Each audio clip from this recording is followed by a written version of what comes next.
अगर ये आपको वीडियो अच्छी लगती है लगी हो तो आप कृपया करके सब्सक्राइब जरूर कर दें। Thank you.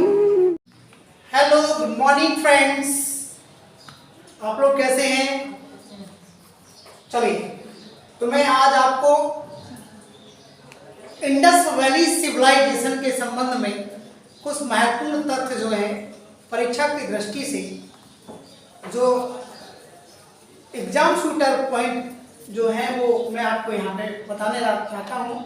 इसमें से 100% एंशिएंट इंडियन जो इतिहास है उससे क्वेश्चंस पुटअप होते हैं, होते थे, होते हैं और होते रहेंगे हमेशा।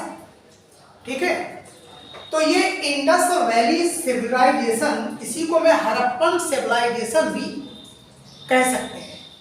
इसको सिंधु सभ्यता या हड़प्पा सभ्यता भी कह सकते हैं, हड़प्पन वैली सिविलाइजेशन या इंडस वैली सिविलाइजेशन। ठीक है, चलिए, तो इसकी जो तिथि है, इसका जो टाइम है वो कब से कब तक है? तो इसका टाइम जो चलता है वो 2400 ईसा पूर्व से स्टार्ट होता है और 1700 ईसा पूर्व तक चलता है।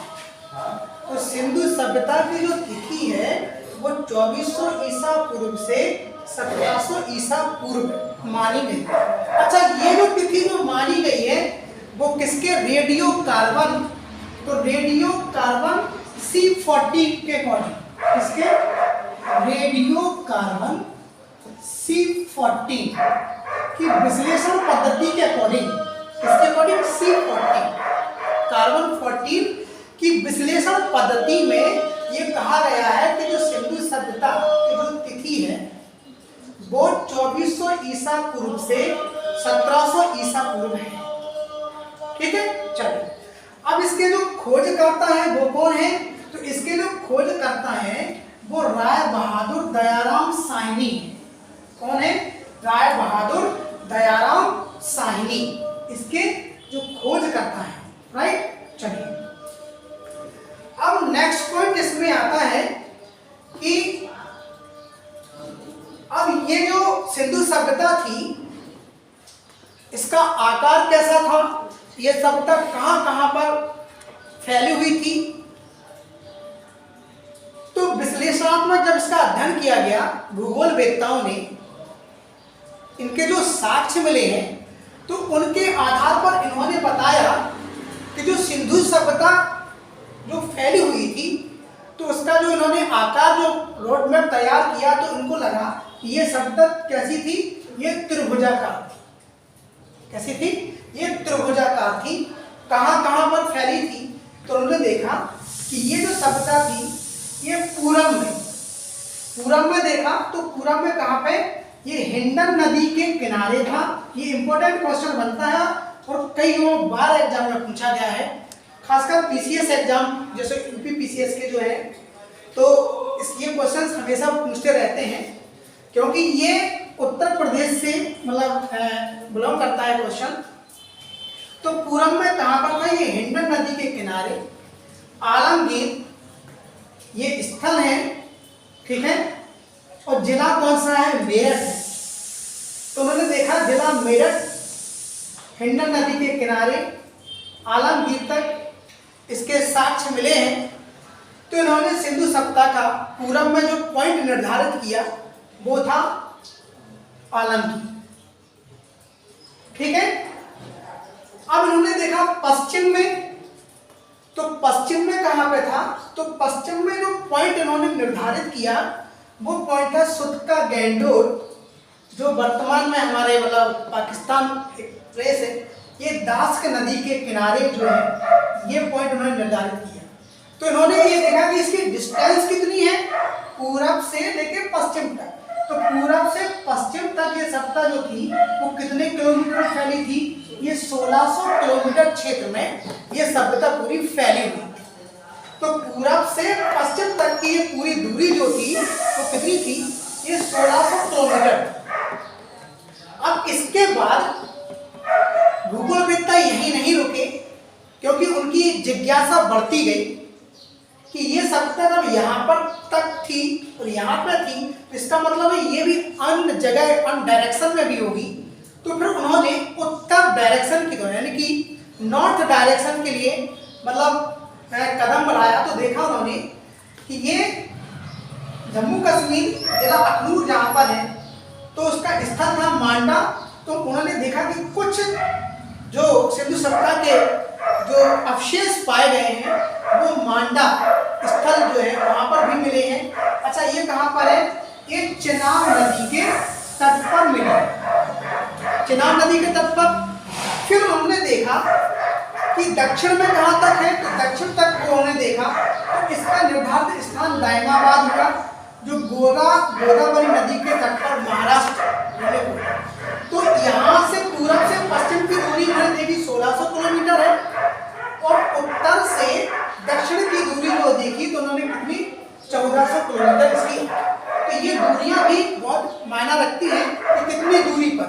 कहते हैं पूरब से पश्चिम की कुल दूरी कितनी थी, तो 1600 किलोमीटर थी। उत्तर से दक्षिण की कुल दूरी कितनी थी, तो 1400 किलोमीटर। तो ये रहा इसका जो प्रसार था सिंधु सभ्यता का। तो मैंने आपको यहाँ पर समझाया। अब मैं आपको बताने जा रहा हूँ सिंधु सभ्यता के स्थल कहाँ कहाँ थे। ठीक है, आज पूरे नहीं हो पाएंगे लेकिन मैं अगले वीडियो में इसको कंटिन्यू कर दूंगा तो सारे स्थल बड़ी बारीकी से आपको बताऊंगा ताकि आपका पीसीएस एग्जाम भी बहुत क्लियर तरीके से, अगर कोई भी जो पॉइंट होगा इससे बच के नहीं जा सकता है तो है। अब सबसे पहले आता है हड़प्पा शब्द। तो हड़प्पा एक स्थल है जो किस नदी के तट पर था, तो ये रावी नदी के तट पर था। कौन से तट पर? रावी नदी के तट पर। अच्छा, रावी नदी को ऋग्वैदिक काल में रावी को एक पुराना नाम था जिसका नाम था परुष्णी। इसका नाम क्या था? परुष्णी नाम था। ये रावी का नाम क्या था? परुष्णी। ये इसका प्राचीन नाम है, रावी नदी का परुष्णी है। तो ये किस तट पर था?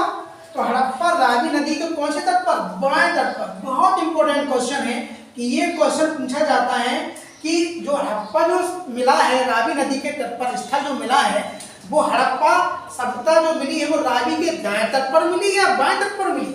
तो इसमें क्या है? बाएं तट पर ये स्थल मिला है। अच्छा, तो ये स्थल जो मिला है तो ये जो हड़प्पा का सबसे पहले जो उल्लेख किया था, देखो उल्लेख अलग है और खोजकर्ता अलग है। ठीक है, तो उल्लेख सबसे इन्होंने किया था, चार्ल्स मैसन ने ऐसा उल्लेख किया था कि रावी नदी के बाएं तट पर कुछ सिंधु सभ्यता के ऐसे अवशेष विद्यमान हैं। ठीक है, तो इन्होंने कब किया था? ये 1826 में। ये 1826 में चार्ल्स मैसन ने, ठीक है, ये उल्लेखित किया था कि ये हड़प्पा स्थल है जो सिंधु सभ्यता का स्थल माना जाता है। ठीक है, फिर इसके जो खोजकर्ता हुए वो हुए थे दयाराम साहनी और माधव स्वरूप भट्ट। तो इनकी मतलब जोड़ी ने 1921 में इस स्थल को खोज डाला।